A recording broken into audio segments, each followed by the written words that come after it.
ce vidéo-ci, j'avais le goût de vous présenter des trucs et astuces. Parce que il y a certaines choses que j'ai découvertes avec les années, à force d'en faire. Et puis, je trouve que si j'avais su un petit peu plus tôt ces informations-là, ça m'aurait évité beaucoup de troubles et de défaire et de recommencer. Ce que je voulais vous parler en premier, vous voyez le chandail que je porte? Je vais me lever un petit peu. Voilà. C'est simplement bride, maille en l'air, bride, maille en l'air. Et puis ici, on arrête, on continue sur un côté, on continue sur l'autre côté et on fait le dos sans couture. Mais c'est pas ça que je voulais vous parler. Je voulais vous dire, je vais vous présenter le fil pour vous montrer. Et mon Dieu, tantôt je le voyais très bien. Voyez-vous, il y a plein de petits fils qui ressortent partout. C'était magnifique comme couleur. Je me suis dit, ouais, on voit-tu? Oui, on voit les petits fils qui ressortent. Je me suis dit, je dois pas être la seule à me demander qu'est-ce que je peux faire avec quelque chose comme ça. Il y a beaucoup de fils qui existent, qui sont très différents. Quand on les voit, on se dit, oh wow, ça c'est magnifique, c'est vraiment, ça fait changement. La façon de traiter ces fils-là, c'est en leur laissant toute la place pour s'exprimer, dans le sens que si on fait des motifs compliqués, parce que ça, je l'ai essayé dans un autre motif qui est quand même assez gros aussi, mais qui avait des motifs avec des brides, puis l'autre côté, il y avait des mailles en l'air et des mailles serrées qui faisaient des trous un peu partout. Et c'était pas beau. La meilleure façon, c'est d'être extrêmement simple dans votre motif. Parce que c'est pas le motif qui s'exprime, c'est le fil qui s'exprime. Quand on a un fil particulier comme ça. Beaucoup de gens vont regarder ces fils-là, vont dire « Ah non, je ne saurais pas quoi faire avec ça, ça semble trop compliqué. » Mais ça ne l'est pas. Si vous prenez quelque chose d'extrêmement simple comme base et que vous laissez votre fil s'exprimer. C'est ce que je voulais vous dire. J'ai trouvé ça magnifique, vraiment différent. Puis c'était chez Michaels, en spécial, à 7 $ la balle. Et j'en ai pris une et demi, un tiers. Alors voilà. Deuxième truc, je me change et je vous montre ce que je veux dire. Deuxième truc. J'aime assez les chandails qui sont lâches et qui ont des trous. Le crochet, c'est ça. J'avais le goût de faire un chandail avec un fil très fin. Je vais vous montrer, là, ça ressemble à un fil 1. C'est très petit. On aurait crocheté ça avec un crochet 2. Mais c'est pas ça que je voulais. Je vais poser ma balle. Je voulais avoir, je vais me lever un petit peu pour m'approcher. Je voulais avoir des gros trous, un petit peu comme les brides maille en l'air, brides des carrés. Mais savez-vous ce que c'est? Avec un gros crochet, je crois que c'est grosseur 9 ou 10. C'est simplement des mailles serrées. On dirait pas, hein? Mais ça fait vraiment des espaces assez gros, mais ce n'est que des mailles serrées. Alors, si vous voyez un fil qui est très fin et vous vous dites « Eh non, c'est trop fin, ça va prendre un crochet trop petit, c'est dur pour mes mains à travailler », pensez que vous pouvez le travailler avec un crochet plus gros et qui va avoir vraiment une belle apparence. C'est extrêmement léger. C'est comme si on n'avait rien. C'est comme si on portait rien. Tellement c'est léger. Et le fait que ce soit un fil poilu un petit peu, mais c'est chaud quand même. On est extrêmement bien dans ça. Alors, c'est un autre truc pour pas vous empêcher de choisir des fils qui vous plaisent. Il s'agit juste de penser comment on peut le traiter différemment de ce qui est recommandé de faire. Il y a toujours une façon de moyenner. Alors, c'était le deuxième truc que je voulais vous présenter. je me change encore et je vous présente un autre truc. L'autre truc, c'est qu'il m'est arrivé de faire des chandails et comme je voulais pas, ça arrive des fois que je veux pas que ce soit trop lâche, je voulais que ce soit serré ici, un petit peu ajusté. Je me suis retrouvée à faire le devant et le dos qui, une fois mis ensemble avec des marqueurs de maille, voir si ça faisait, c'était trop petit. Alors, je voulais pas défaire. La seule façon que j'ai trouvée, c'est, voyez-vous, c'est d'ajouter, c'était des rangs de mailles serrées comme ça ici. Ça m'a donné la largeur que je voulais, et d'un côté et de l'autre côté. Et ce que j'ai fait en plus, j'ai reproduit ce motif-là ici, de mailles serrées, parce que c'était beaucoup trop large, ça descendait comme ça. Ce qui fait que il y a toujours moyen de moyenner en usant de notre ingéniosité pour faire en sorte que ça fasse comme partie du chandail, comme si ça avait toujours été là, puis c'est pas une erreur qu'on a fait. Alors, le fait de reproduire ce patron-là ici, ça fait comme un ensemble, ça fait partie du tout.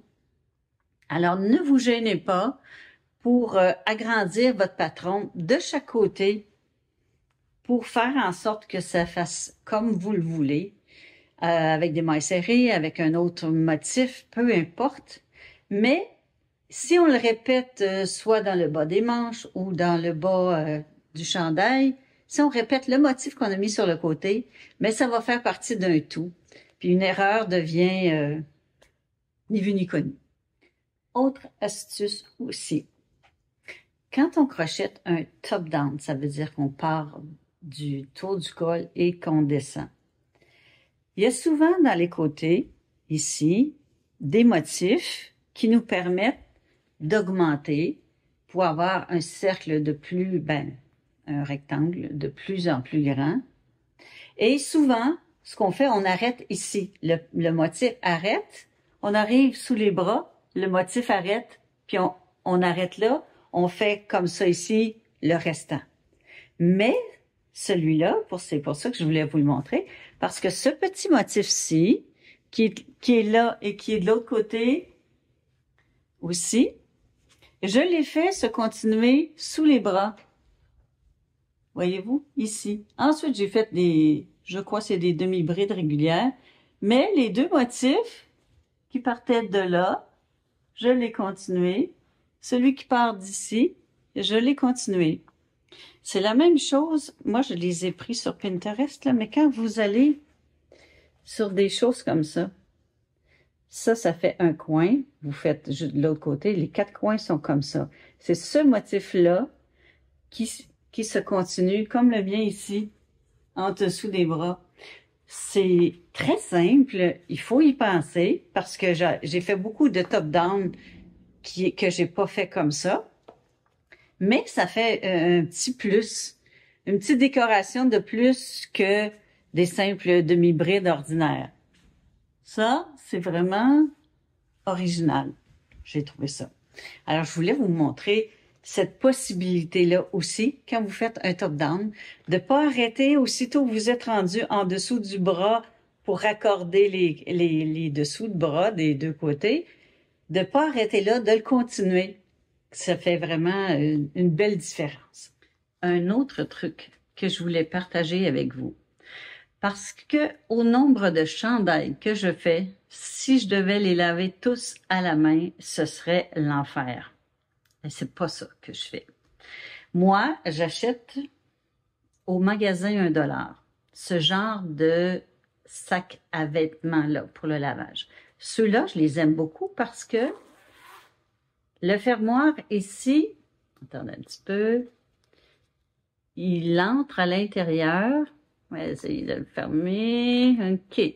Il entre à l'intérieur, rien ne sort.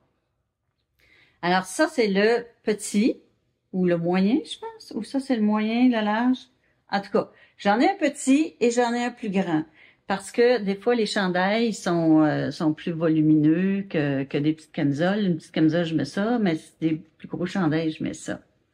Et je mets C'est sûr que si j'avais du cachemire, je le mettrais pas dans ça. La plupart des chandails qui ont de la laine aussi dedans, c'est un mélange laine et autre chose. Donc, ça va bien. Je lave à l'eau tiède, pas l'eau froide et pas l'eau chaude, l'eau tiède.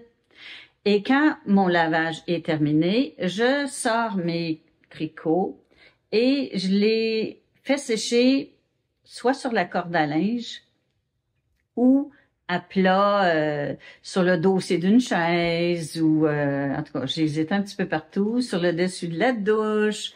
Bref, laver à la laveuse, à l'eau tiède et pas sécher à la sécheuse. Sécher à l'air ambiant, accroché ou dehors. C'est le truc que je voulais vous donner parce que c'est vraiment déplaisant d'avoir à laver des choses à la main. Moi, en tout cas, je dois avoir 300 chandails, c'est un petit peu fou, mais c'est ma folie. Puis je peux pas toutes les laver à la main, ça n'a pas de bon sens. Je ne porte que ce que j'ai crocheté. Alors, j'en viendrai pas à bout. C'est le truc que je voulais vous donner parce que quand j'ai commencé à laver mes tricots, mes crochets dans la laveuse, ça a été, en anglais on dit game changer. Ça a changé complètement ma vision de ce qui était fait à la main et l'entretien que ça demandait. Un autre truc que je voulais vous montrer. Je l'ai déjà montré dans quelques vidéos, mais si vous n'avez pas écouté ces vidéos-là, peut-être que vous ne l'avez pas vu. C'est un nœud qui me sauve la vie dans bien des situations et qui ne paraît pas du tout.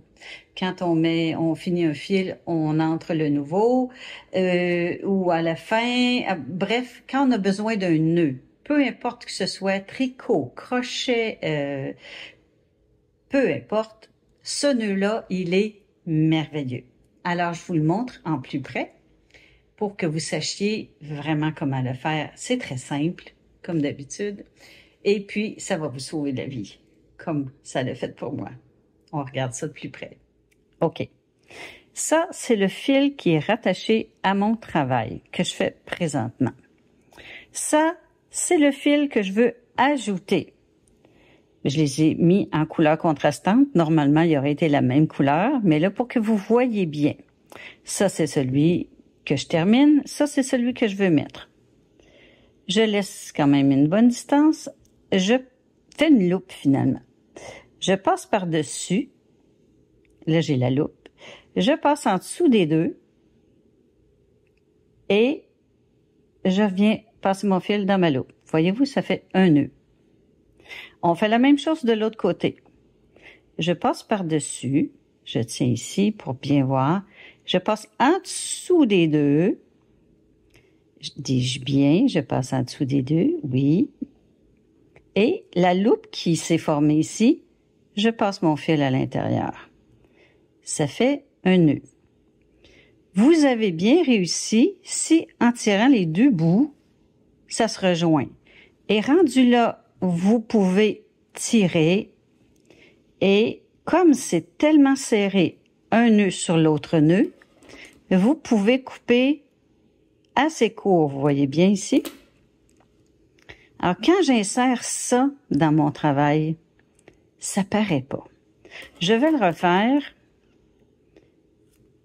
pour être sûr que vous le sachiez comme il faut. Celui, l'ancien qui est attaché à mon travail, le nouveau que je veux mettre. Je passe par-dessus. Je tiens ma loupe. Celle-là va passer en dessous des deux et dans la loupe formée. Je tire. De l'autre côté, je fais pareil. Je passe par-dessus. En dessous des deux, je tiens toujours mon anneau ici et je le passe dans mon anneau. Ça fait le deuxième nœud. Je tire et soyez assurés d'avoir bien serré comme ça. Vous coupez très près. Vous avez ma permission pour couper très près. Vous allez voir, ça se défait pas. Et quand c'est collé comme ça au fil, ça ne paraît pas du tout. Alors, c'est la merveille que je voulais vous présenter. Un autre petit truc que je voulais partager avec vous. Je ne sais pas si vous est déjà arrivé de porter un vêtement et puis qu'à un moment donné, vous dites, voyons, comment ça se fait qu'il y a un fil qui dépasse? Pourtant, j'ai rentré mes fils comme il faut.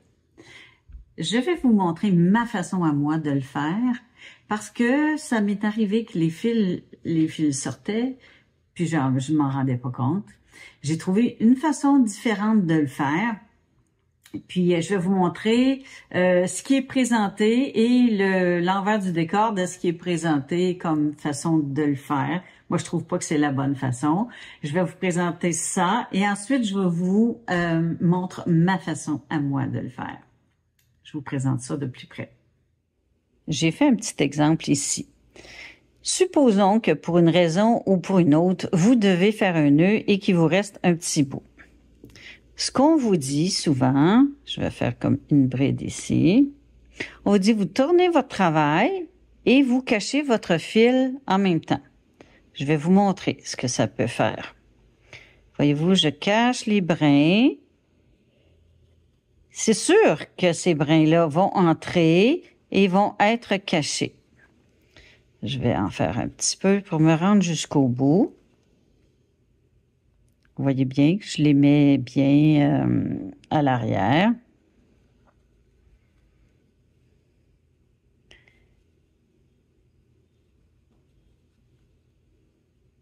Bon, supposons que je les mets comme ça. Ils sont rentrés, vous voyez ici, là. Ici, là. Et je coupe mes fils ras comme ça. Si j'ai pas à bouger, c'est parfait. Mais comme c'est un vêtement qui est porté, le vêtement s'étire et puis là, qu'est-ce qui arrive? Au lavage, il y a un fil qui va sortir comme ça. Un autre fil qui va sortir comme ça et vous allez porter votre chandail comme ça. Ici, là, c'est pas assez large pour retenir vos fils pour qu'ils ne sortent pas du tout. Ce que je vous propose, je vais les sortir.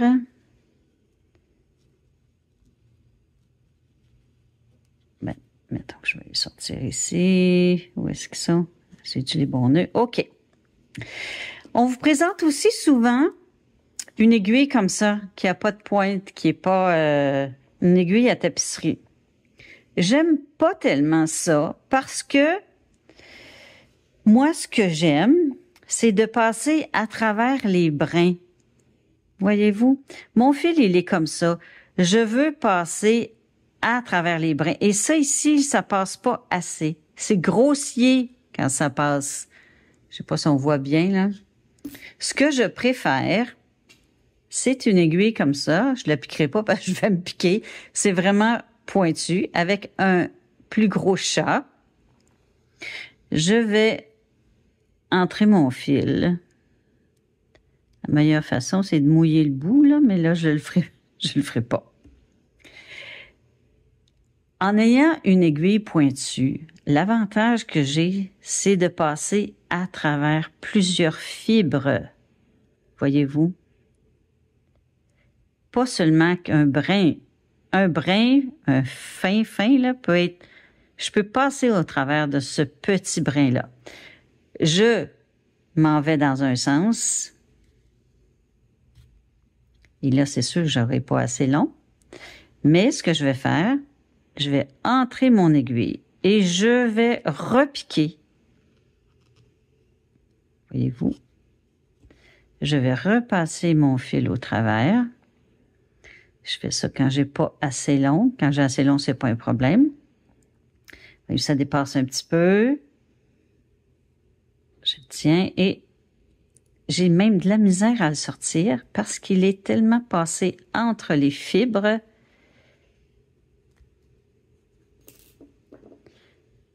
Voyez-vous?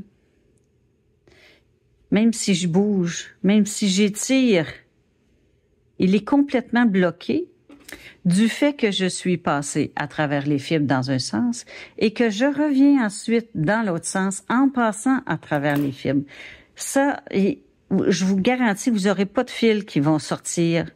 Même si j'étire le plus que je peux, le fil, il reste à l'intérieur caché. Celui-là, vous voyez, je l'avais pas pris, là. C'est pas parce que lui, il est sorti. Lui, il a pas été pris. J'ai pris le deuxième brin. Alors, c'est vraiment la meilleure façon de le faire.